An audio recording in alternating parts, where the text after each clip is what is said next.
Je passe à l'article 11 bis, où il y a deux amendements identiques. Le 34, Madame la Présidente Assassi. Oui, merci Monsieur le Président. En fait, c'est un article qui a été introduit lors de l'examen par l'Assemblée nationale de ce texte. Il tend donc à autoriser de manière permanente les personnels des forces de sécurité intérieure, c'est-à-dire police et gendarmerie, et des services d'incendie et de secours à accéder aux parties communes d'immeubles lors de leurs interventions.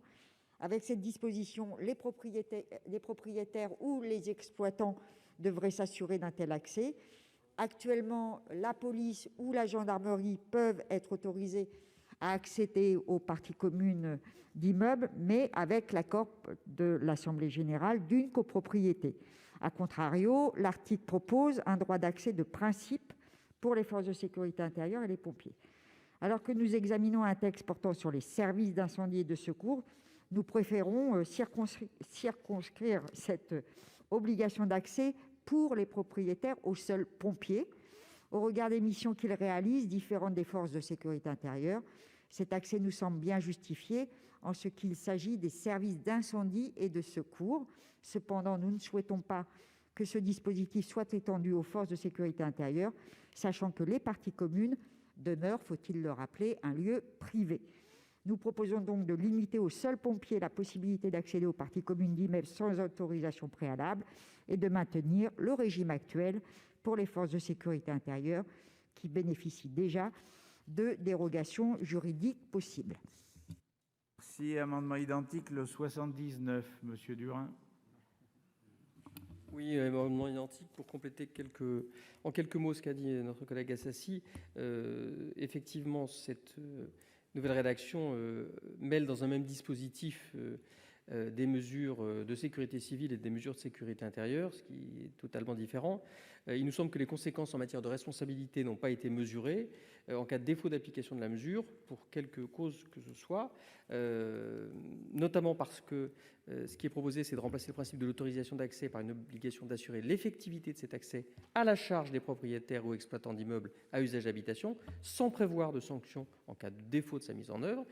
Qu'en est-il du régime de responsabilité applicable dans ce cas d'espèce? Le texte ne le dit pas. Et puis par ailleurs, il est établi de jurisprudence constante que les parties communes d'un immeuble sont un lieu privé qui ne verra personne, sauf à autorisation de celui qui l'occupe d'une manière permanente ou temporaire. Donc il nous semble qu'il est préférable d'en rester au droit en vigueur, qui prévoit que de toute façon que les forces de police, de gendarmerie et le cas échéant la police municipale sont en capacité d'intervenir de façon permanente dans les parties communes des immeubles à usage d'habitation, qu'à la condition d'y avoir été autorisés par les propriétaires ou exploitants de ces immeubles ou leurs représentants, sachant qu'en matière de police judiciaire, en particulier en cas d'enquête de flagrance, les forces de sécurité intérieure, en droit de prendre toute mesure appropriée, pourront pénétrer dans les parties communes sans avoir besoin d'une autorisation préalable. Donc ne mêlons pas forces de sécurité intérieure et sécurité par les pompiers. Merci. Avis de la commission, monsieur le rapporteur, sur ces deux amendements identiques. Monsieur le Président, les amendements défendus par Madame la Présidente Assassi et Monsieur le Sénateur Durin sont contraires à la position de la commission. L'article 11 bis prévoit d'autoriser par la loi que les forces de sécurité intérieure, tout comme les pompiers, puissent accéder aux parties communes des immeubles à des fins d'intervention. Nos collègues proposent de s'en tenir au droit existant pour les policiers et les gendarmes et de maintenir le principe d'une autorisation par le propriétaire ou l'exploitant de l'immeuble. Cette autorisation doit toutefois être régulièrement renouvelée, alors qu'elle est de manière générale systématiquement accordée. Une simplification de la procédure est donc apparue pertinente à la commission. C'est pourquoi la commission a rendu un avis défavorable sur ces deux amendements. Avis du gouvernement, Madame la Ministre. Même avis que la commission. Merci. Je mets aux voix ces deux amendements identiques, le 34 et le 79, avec deux avis défavorables. Qui est pour?